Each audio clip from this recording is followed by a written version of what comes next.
Quanto mais vai do tempo que ele quer.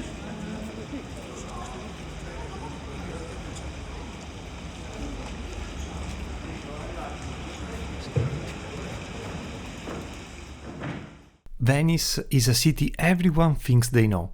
Gondolas, St. Mark's Square, the Rialto Bridge, the same photos repeated again and again. But if you leave the main streets and let yourself get lost, the city starts whispering different stories. Stories carved into bricks and stone that most visitors never notice. In this video, we are going to follow those whispers into 3 hidden corners of Venice, where the walls still remember tales of fear, love, and rebellion.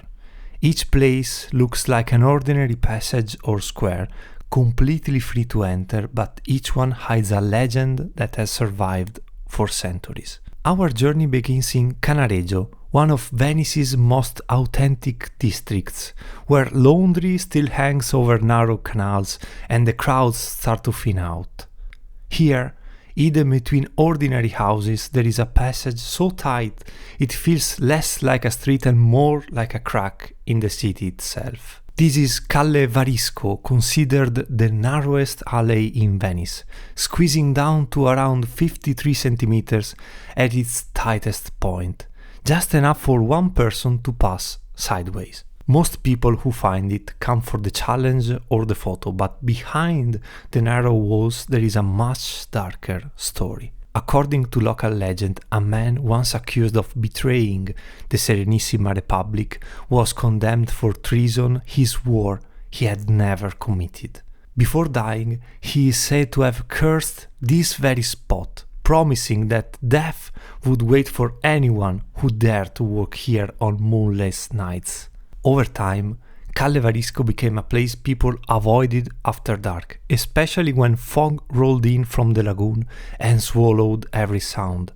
Some tales even claim that assassins and criminals used this cramped corridor for ambushes, trapping their victims with nowhere to escape.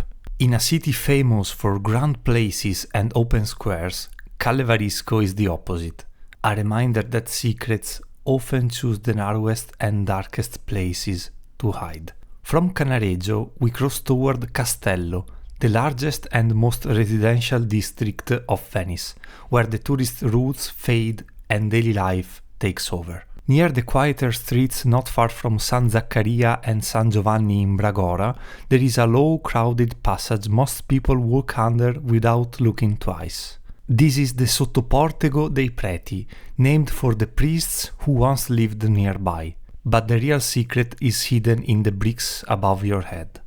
Set into the arch is a small reddish heart made of brick, worn and irregular, yet still distinct once you know exactly where to look. For Venetians in the know, that little heart has become a symbol of eternal love. Couples come here, touch it together and hope their relationship will last as long as the city itself. The legend behind it tells of a fisherman named Orio and a mysterious woman he rescued from the lagoon, a mermaid called Melusina, who fell in love with him. She agreed to marry him on one condition. Every Saturday she would disappear alone, and he could never follow or spy on her. For a time, he kept the promise, but curiosity slowly ate away at him until one Saturday he finally gave in and followed her. In the shadows by the water, he saw the truth. Melusina's legs had turned back into a fish's tail. She was again a mermaid, trapped between sea and land. Realizing he had broken his word, she vanished forever, leaving Orio alone with only strange sounds and presences haunting his home. According to tradition, the heart of brick in this Sottoportego is all that remains of their love, a fragment of stone trying to hold on to what the water took away. Today, in a city full of churches and grand romances, this tiny, almost invisible heart may be one of Venice's most secret shrines to love. From this hidden symbol of promises kept and broken, we move back to Cannaregio, where stone remembers a different passion, not love, but greed, satire, and the courage to mock power. In the northern part of Cannaregio lies a quiet square many visitors never reach. even though it is only a short walk from the church of Madonna dell'Orto. This is Campo dei Mori, the Field of the Moors, a name that already hints at distant origins and foreign merchants. Look closely at the buildings and you'll see strange stone figures in oriental dress carved directly into the facades, as if they were frozen mid-stride along the walls. Tradition says these statues represent three Eastern merchants, the Mastelli brothers, Rioba, Sandi, and Afani, who settled in Venice centuries ago. According to legend, they became rich through tricks and dishonest deals, gaining a reputation for greed and cruelty toward their clients. One day, a poor widow came to buy fabric and begged for a fair price, but they mocked her and tried to cheat her instead. The story continues that this widow was actually Saint Mary Magdalene in disguise, testing their hearts, and in response to their arrogance, she cursed them. On the spot, the three brothers were turned to stone, fixed forever into the walls of the Campo, exactly where you can see them today. Among these figures, one has taken on a life of his own. Signor Antonio Rioba, easily recognized by his metal nose, added after the original stone nose was damaged. Over the centuries, he changed from a symbol of cursed greed into a kind of unofficial spokesman for the people of Venice. Like Rome's talking statue Pasquinio, Venetians used Rioba as a target for satire, leaving anonymous notes at his feet to criticize the powerful with humor and irony. His name even inspired a satirical magazine in the 19th century, proving how a single statue can become a voice for an entire city.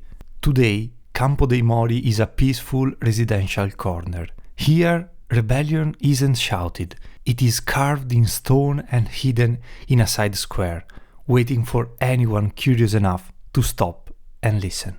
In this short walk, we've moved from the fear to love to rebellion, all within a few backstreets of Venice.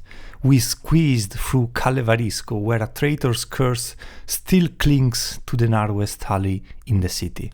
We stood under the Sottoportego dei Preti, where a tiny heart of brick keeps alive the impossible love between a fisherman and a mermaid. And we ended in Campo dei Mori, face to face with Signor Antonio Rioba, the stone merchant who became the city's sharp, ironic voice.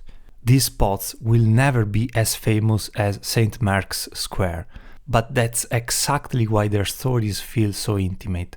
The next time you find yourself in Venice, or in any other old city, remember that the real hidden secrets are often written not in guidebooks, but in the stones right beside you.